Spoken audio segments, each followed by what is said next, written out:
Turn the pages, feel the beat, dance with words, move your feet. Hello and welcome to this reading dip and the start of this week's vlog. So I've decided that I'm going to try to this week hash out the 3 Wild Robot books so that way I can get them done and out of the way and I can focus on other books. Yay! You know, like other books like Silver Elite. And I know the point of everything is to read, and like this book does have some pretty awesome sprayed edges, but I was thinking of maybe getting this as an audiobook through like Audible because I do have like an extra credit for June that I haven't used. Not too sure, but that is something that's on my radar, something I'm considering. But yeah, I'm a little bit ways, I should be more into it, but because today was my anniversary, I decided to spend, you know, obviously time with my husband and do things with him, so I didn't get too much reading done, but that is okay. Right, I ended up getting some reading done, and I do plan to get more. So that's kind of it. And I also got a little bit of heat stroke today because there's a bit of a heat wave going on. So I had a kind of, my headache kind of continue to today. Partly why I didn't get too much reading done, and partly why I wanted to read this book because I did not want to be, I don't know, I needed something simple to read, right? Something that was meant for juniors because I did not have the brain power for anything else. So yeah, you know, giving it a thumbs up. Hopefully everybody's doing alright. Happy reading, and we'll catch you on the next dip. Bye! Hello, and welcome to this reading dip. Woohoo! Alright, so now I have finally officially finished reading The Wild Robot by Peter Brown, and I thought it was pretty good. I actually really enjoyed it. Obviously, it's like a lot different from the movie, but of course, you needed to add more to the movie to make it, I guess, you know, just better. I don't know how to explain it, but, you know, the movie, or like the book was like actually pretty good, and it's just really about like how this like robot, it's like, you know, supposed to be like a domesticated kind of robot. It's a blank slate, and it ends up on this island where she just becomes an unofficial leader or makes amends like with not makes amends, but becomes not a healer, but how do I say this? Like the robot Roz, like, you know, 7134 just becomes, you know, becomes the glue for the animals so that way everybody on this island can cohabitate. And so she's just, you know, she becomes wild. And of course, like, you know, the robots come from like the makers to try to take her back. And at the end of the book, you know, Roz does have to go back because to her makers, so that way she become, you know, like whole again. And she doesn't know if she will see her son Buckbill again. So no, that's not his name. Oh my gosh. What do I want to say? Raz. Oh my goodness. Of course, you can never remember, or the Ricos were the bad robots. And yeah, Brightbill is her son. Oh my goodness. But anyways, I thought it was just like really cute. And you know, the one major difference is that Brightbill does know how to fly right from the very get-go, and like Roz kind of teaches him in a sense like how to fly because she's a robot and studies the flight patterns of other birds and teaches like those to Brightbill, which is how he's able to just fly like right away, if that makes sense. But anyways, it really is a really cute, wholesome story, and I can't wait to read The Wild Robot Escapes next. Alright, give it a thumbs up. Happy reading, everybody, and we'll catch you on the next dip. Bye! Hello, everyone, and welcome to this reading dip. Woohoo! Alright, so I have now finally finished The Wild Robot Escapes. Yay! And it's pretty good. What it is about is that Roz wakes up on Hilltop Farm, and she with Mr. Scarif's farm, and he has 2 kids, Jaya and Jad, and that she is a farmhand. And she's helping, and because of her being on the island, she's able to talk to all the livestock there, and she's able to talk to with the kids. But Roz knows that she needs to escape to get back to Brightbill, right? So, but she needs the kids' help to be able to do that. So she's like telling the kids these stories, these true stories that about like her and Brightbill, but the kids don't know it. They just think these are stories. And she's talking to the wildlife there, trying to spread the word, so hopefully Brightbill will come and get her. which he does. Aww. The word finally gets back to Bright Bill, and he comes to Hilltop Farm to help her escape. The kids end up taking the tracker out of Roz and help her like run off one night, and Bright Bill leads the way. So they get to the city, Bright Bill and Roz, and but then the Ricos find her, Ricos 4, 5, and 6, and, of course, like, Roz is running away, she's leaping over buildings to try to get away, and then finally she falls and wakes up in a room with her maker. Ooh. So, because she was jumping over, like, a lot of these large buildings in the city, public is now scared, so they had to, like, melt down her body to appease the public, but the crowd, the maker has kept her, like, her computer brain, because she wanted to know, like, why Roz is the way that she is, and how she was able to learn to become, talk with animals and just like her life on the island. So then Roz, they end up coming to a discussion, and the maker ends up letting Roz back, gives her a new body, and takes her and Bright Bill back to the island, right? So she's able to escape the farm and go where she needs to be. Oh my gosh. Right, so I thought that was like really cute, really good.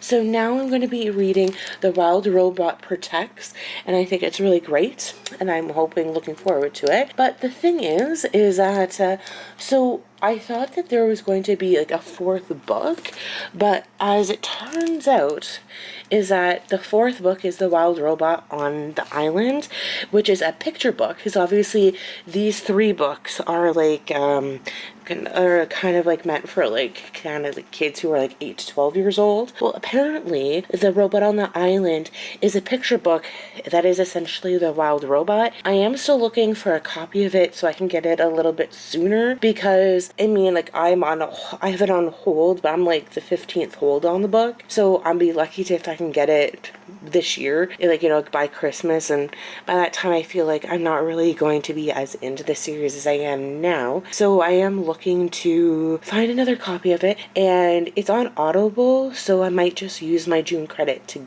read it after I'm done reading The Wild Robot Protects. But that is it for right now, and I am thinking that The Wild Robot Protects is really going to be about the just how Roz is protecting the island from the elements and saving the animals there. So yay, Roz! Right? Unit 7134. Alright, so that's just kind of it from me. Thank you for tuning in to today's Dip It, and we'll catch y'all later. Alright, bye! Hello everyone, and welcome to this reading Dip It. So I've now finished reading The Wild Robot Protects by Peter Brown. Oh my gosh, it's so good! Right, so we have Roz, who's like on, her wild island, and of course that essentially what happens is that the water gets contaminated or poisoned, or it's called the poison tide. Nobody knows why. So Roz sets out to find out why. Now, you remember from the last book, The Wild Robot Escapes, that Roz has been given a new body. And this body is much bigger, stronger, and guess what? It's waterproof. So she's able to go into the water and to, walk on the ocean floor and to, go really deep into the ocean. And she goes through, all this water and, she sees some icebergs. And she comes to a mining drill.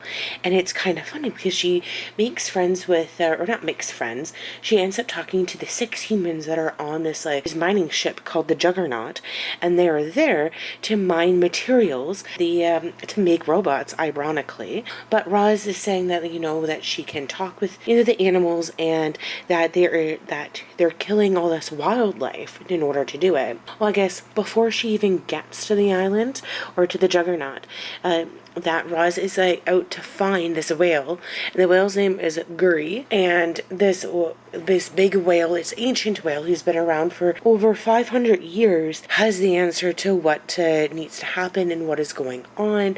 And so Roz actually gets to the Juggernaut. She's telling the humans, or Akio, what is really going on, because she is the manager of the Juggernaut. That the Juggernaut, all the wildlife from the sea and all these birds, they get together because Guri has orchestrated this big thing to get the to deal with the Juggernaut so that way the water doesn't get poisoned. Roz ends up making a deal with Accio to stop mining, but Roz needs to tell the wildlife to essentially stop attacking the Juggernaut.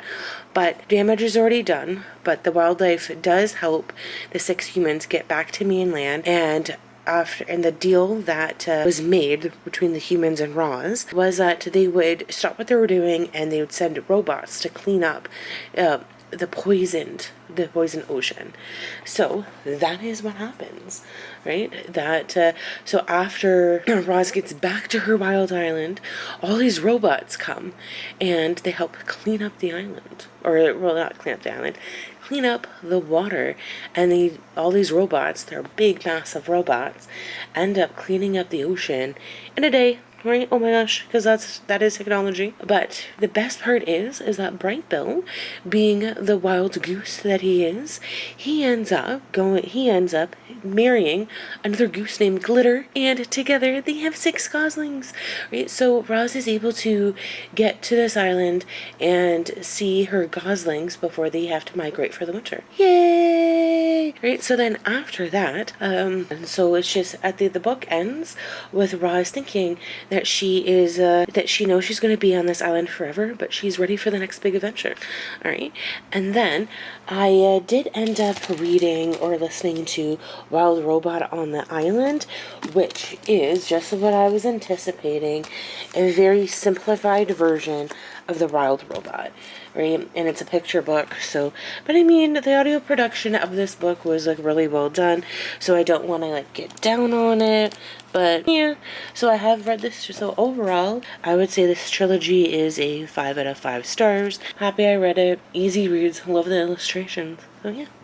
Thumbs up. Alright, catch you on the next bit. Bye. Hello and welcome to this reading Dippet. So at the bookstore I found this original sin graphic novel that's Hulk versus Iron Man, and so I picked it up and I read it, and it is very good. And it's just about how, like, you know, because he's Hulk, he acts first and thinks later, and it's about like this like bomb threat that happens, and of course like Iron Man has to come and like calm him down, and it is really just about like how like the Hulk just kind of hulks out and how he needs to be calmed down. And it's just, if Bruce Banner just like read this email, then nothing would have happened, right? And because like Iron Man, he's very prideful, so if he just wasn't like Tony Stark, then a lot of this stuff, this incident would not have happened. And yeah, so it's just like about how like the Avengers kind of all have to look out for each other, and they're all together, right? So I thought it was a really good pickup. And I also picked up Same Time Next Summer by Annabelle Monaghan. I've never read anything by her, but I thought this would be maybe like a cute little read that I can just kind of read by her. I don't know when, but it's a nice summer read, so yay! That's kind of it for this reading Dippin', so we'll catch y'all next time. Alright, bye!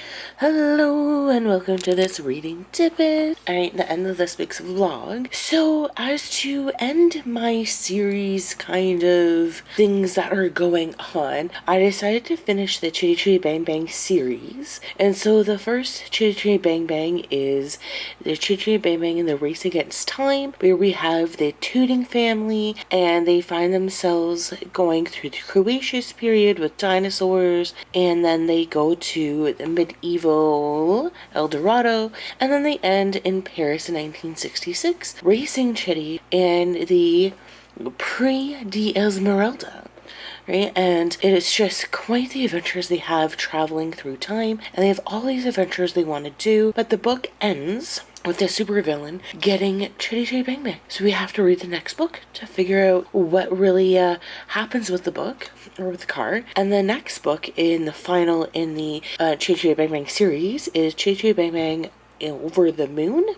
And so this book starts with the Tooting family as well as with the Potts family getting Chitty Chitty Bang Bang back, and in doing so, Big Ben is falling into the water. But then they get this great idea that they want to have Chitty Chitty Bang Bang be the first car on the moon. At first, Chitty flies over the moon, and then it lands on the moon, or she lands on the moon. So That's a lot of fun.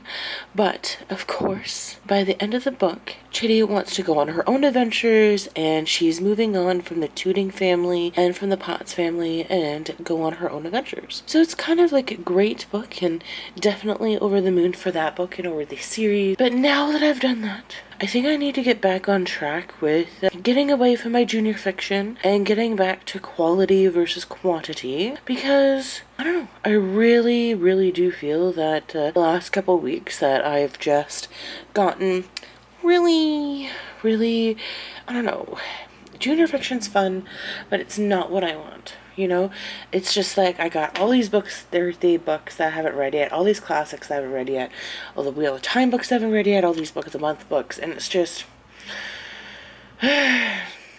quality over quantity. Like, it's great that it's the end of June and there's 6 months left of the year, and I've read a little bit over 70 books now, but that is mainly due to the fact that, and a big help to that is that in the last, 2 weeks, I've read a lot of graphic novels and junior fiction. And my original intent wasn't to read the J.J. Bang Bang books tonight, but that is what I ended up doing. Yeah. So I'm probably going to give myself a rest from reading tomorrow.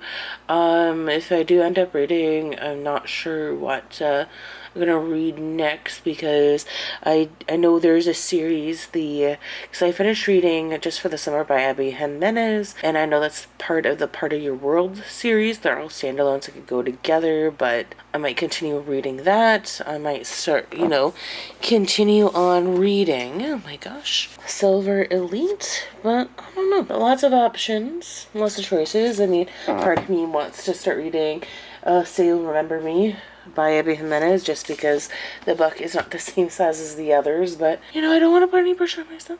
But anyways, stay tuned, happy reading everybody, and we'll catch you on the next episode. Bye!